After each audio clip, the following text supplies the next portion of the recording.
Hello, everybody, and thank you for tuning in. I'm Madison Bauf, the Communications Manager at the CGA, and I'm here with Marisa Messana. Thanks for joining me, Marisa. You're welcome. Thank you for having me. Of course. So, for those of you that might not know Marisa, I'll give you a little bit of background on her. So, Marisa is from Fort Lauderdale, Florida, and she graduated with her Bachelor's in Communications from Clemson in 2017, and she just graduated again from Clemson with her Master's in August. So during her time at Clemson, Marisa was the first four-year starter in Clemson women's golf history. She was the first woman to qualify for the U.S. Am while at Clemson, the first to win the NCAA Elite 90 award for the athlete with the highest GPA among participants at the NCAA national tournament in each sport. She was inducted into the Clemson Athletics Academic Hall of Fame in 2018 for her 4.0 GPA. And if I continue listing out all these accolades, we run out of time. So, what are you most proud of so far in your career? I would have to say the accomplishment of winning the Elite 90 award at the national championship. Just taking my team to their first appearance at the NCAA national championship was awesome. I was the last one on the course, and I closed, I think it was with a 73. But I knew that was able to take the girls to the national championship, which was a huge accomplishment for our team. And then winning the academic accolade on top of that was pretty special. Absolutely. That's an amazing accomplishment. So now that you've left Clemson, what are you up to right now? So now I'm working towards my Symetra tour rookie year. So it was a little bit different, starting out quite a bit delayed than what we expected.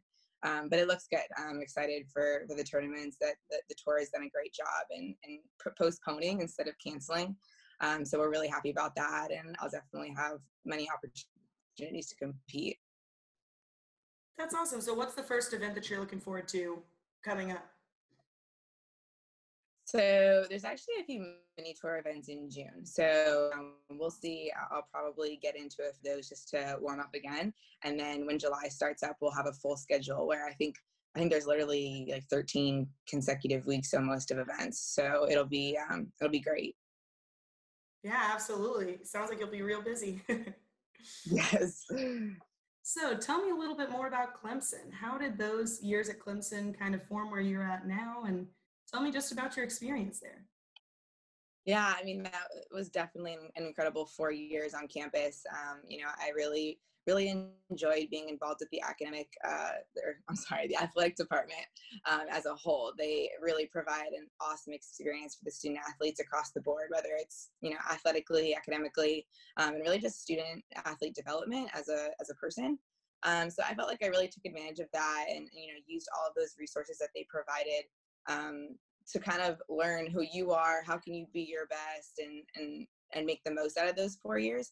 So I'm very grateful for that. And then also I would say, Coach Sweeney always had this saying, best is the standard.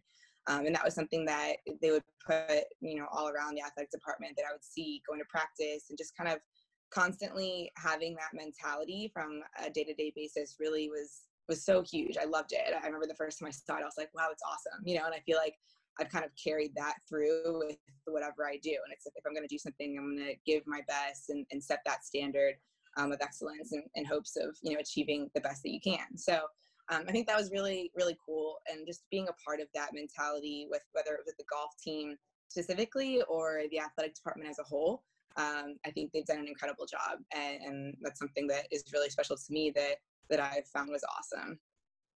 Absolutely. That is quite the motto. It definitely makes you feel like you need to strive to be the best that you can.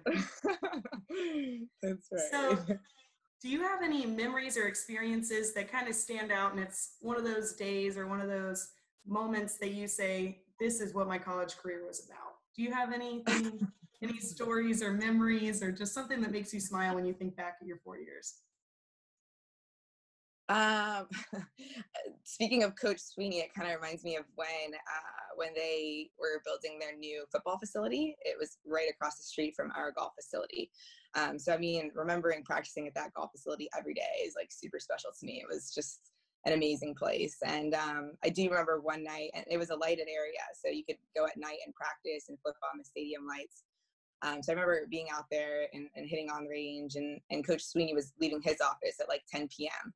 And he rolled down his window and he's like, there you go Tigers, I love seeing you working hard. And it was like, that's what it takes, like being at the office till 10 p.m., being on that grind, and then like seeing someone across the street in the same industry, but at a little bit different of a capacity, still working on their crafts. And just being involved in that was just so cool. And it was just kind of like right back at you, like work hard and get after it. So I love that. And that was something that, I'll always remember, just moving forward in the way that I go about my business and what it takes to be the best. Absolutely. That's amazing. And Davo's pretty dang close to the best. I'll tell you that. Yeah. He's a good one to learn from.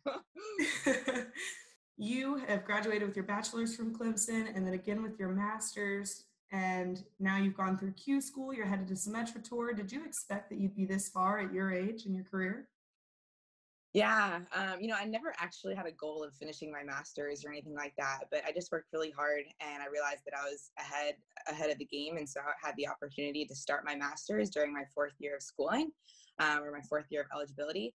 So I took advantage of that, and I had earned a scholarship through my undergrad to continue that with my graduate program. So I couldn't say no, and I took advantage of that opportunity, and I was able to compete as an amateur while I was finishing, that last semester of my degree, in order for me to turn pro when I was ready at the end of last year. Absolutely. So what was your first pro event? My first event playing professional, it was the National Women's Golf Association event in Florida. So an Eggland's Best Tour event that I had played a few, prior to turning pro. So I felt like I was pretty experienced and kind of knew what I was getting myself into. But it was pretty cool knowing that, everything that I've worked for my entire life was now, coming to fruition, and I was ready to go. Absolutely. So speaking of everything you've worked for, how has everything been going while you've been going through the quarantine? Are you still able to practice, or courses still open down there? It was tough. I think it was definitely a curveball that I was not expecting for it to escalate the way that it did. I was thinking, okay, there's a little bit of a pause in our events, so we finally back at it. But, as everyone saw, everything closed down. So that was pretty extreme, but I was definitely able to adapt.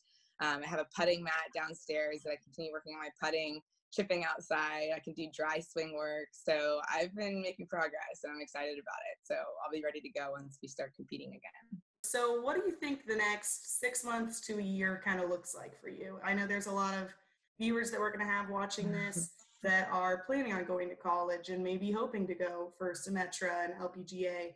So kind of give them a layout and give me a layout of what that time period is going to look like going from college up to tour. Okay. Well, I think with this year in particular, there's a lot of uncertainty, and it's going to be a little bit strange with the format of the weeks and on weeks and off weeks and competing. But Absolutely. I think, yeah, I think really in that transition time from playing in college to playing professionally, it's just kind of fine tuning your schedule towards whatever works best for you.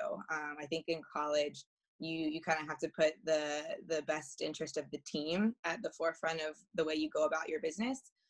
But if you are transitioning to playing professionally, then you can kind of step back and say, okay, what is it that I need to do on a day-to-day basis in order to be prepared and make that schedule to where you can perform at your best. So then from there, what do you need to do on a daily basis? Getting ready for tournaments, how much time on versus off do you need to work on your game for you to be ready when the time comes and tournaments are there. So that's kind of the way I would look at that. Absolutely. So do you have a piece of advice that you received going into college, or do you have any of your own that you'd like to give some of our juniors? You strove for excellence in academics and in athletics, and you reached it. So do you have anything to kind of tell them and help them through their journey? Yeah, totally. I think that for me, I love structure. I love routines. And I live by that, making sure that, I stay on task and keep up with all the different obligations that you have, and really making sure that you're managing your time well. But last year, I also learned adaptability is key. And I think I struggled with that in college. Like I always wanted to be this way and have it done, which is good, to an extent. But I also realize it's really important to be adaptable.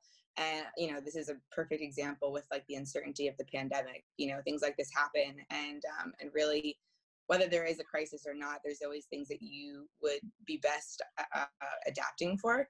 and being able to do that is key. So that's something I would definitely advise moving forward. Absolutely. So, what was the importance of amateur and junior programs like, for example, the CGA or the Florida State Golf Association in your life and in your career? Yeah, that was awesome. I mean, I think that's huge. Just being a platform to compete, get ready, realizing what it's going to take in order for you to be prepared and ready to go when you are competing at whatever level that is. So just being able to have that platform of preparing at a young age is so key. And that's, with your golf game and even off the course. Like I remember making my schedule for FSGA events as a kid. And that's just kind of representative of making sure that you're prepared for any little thing that you're doing, and making sure that you're organized and have a game plan and your schedule is aligning with what you need to do. And so, like I said, it's just little things like that, even that I didn't realize growing up, how that has set me up for success long term too. So, can you just tell me a little bit about who you are outside of golf? We've been talking about golf all morning. So, just kind of what do you like to do? What do you enjoy just outside of the world of golf? Yeah, I mean, realistically, golf is a lifestyle. Playing a sport professionally, it is something that is constantly on your mind, and I'm very conscientious about what I do is always in the best interest of my career. But I love being active. So whether it's for golf or not, I love doing anything, paddleboarding, skiing. I don't take many days off, but when I do, my boyfriend is actually in town. He's in his off season as well right now, so we're able to spend a good amount of time together, which is unexpected. And we love going on, traveling adventures, little, fun excursions that we can do to just kind of see the world, see what else is out there. But definitely in an active environment is always something that I love, and so just getting outside and, I am competitive. So whether it's going on a run and racing or, doing something fun like that, I think it's always enjoyable for me. All right. Well, thank you again for joining us, Marissa. I really appreciate it. That's all I've got for you. Okay. Thank you so much. Have an awesome afternoon. Thank you. And thanks to all the viewers for joining us today.